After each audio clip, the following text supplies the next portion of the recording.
These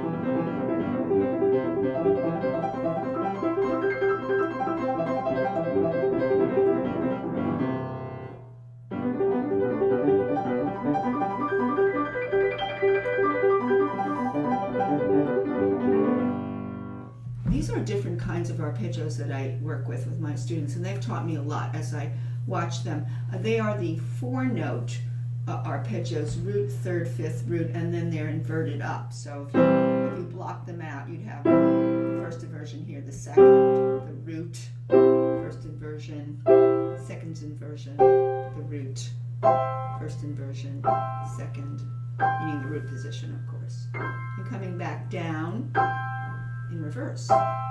Now, they can do something like this to get the fingering set up into their hands and to use that supple wrist.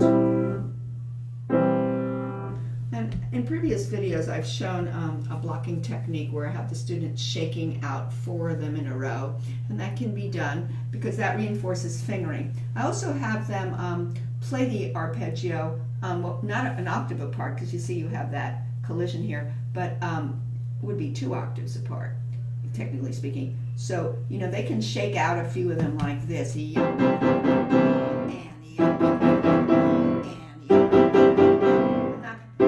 usually play them louder, but there's a sound barrier here. And go all the way up to the highest one here. And then they come back down. That sort of reinforces the fingering. But the most important thing when you link one after the other as root position, first inversion, second, and then repeat root, first inversion, second root, is the most difficult part for most people is going from the 5th finger when you come out of this and scoop up next inversion. And the trick is I say scoop it up. Scoop it up. The other thing that helps is telling them that you're looping around from the 5 to the next thumb, which is being the next inversion. So if I go slowly, you can see what I'm doing. Scoop it up and scoop it up and scoop it up and scoop it up and scoop your thumb up. This is the thing about doing it that way is because the tendency is the thumb to crash down and interrupt the flow and also trap the student. Now I'm not going to show the way what happens when you do that because that's not good to show the way that is not smooth and fluid. But if you watch when I go quicker, the motion is sized down, but I'm still scooping it up. Scoop it up, scoop it up, scoop it up, scoop it up. Now, the other tricky thing is coming back down. Coming back down, the tendency is for the student to poke the top note and freeze up the finger. And what that does is it precludes them having a nice turnaround, and they usually get trapped if they have a finger punch.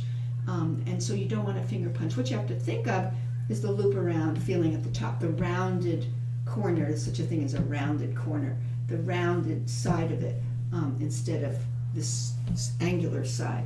Now, how do you get that? When you get up there, let's see how I do that. We're going to go slower. Swing around. Now I think of counterclockwise motion coming down. So I think of this. Now that's counterclockwise. Now as I do the left hand, let's see what the left hand is doing. So the left hand is doing clockwise motion. Isn't that interesting? But mostly if you focus on this, it has the crest or the top of it. Swing around. Everything just moves along. And the slow motion is very helpful. If you can play in slow-mo, you'll do well and swing around.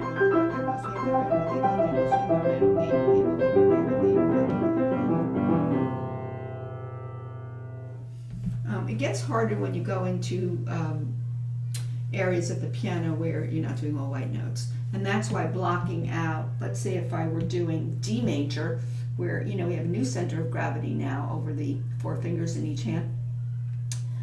You have now the F sharp here, and you can shake that out. Next, you got to cement the fingering and reinforce the fingering. And,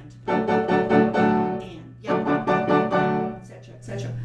When you go slowly now, you're still going to scoop it up, But you know, you have a slightly different angle of your hand. That you're always adjusting for wherever you are. In piano playing, you're never in one place. You like have a new center of gravity as you play along in a piece. And here too, as you do each inversion,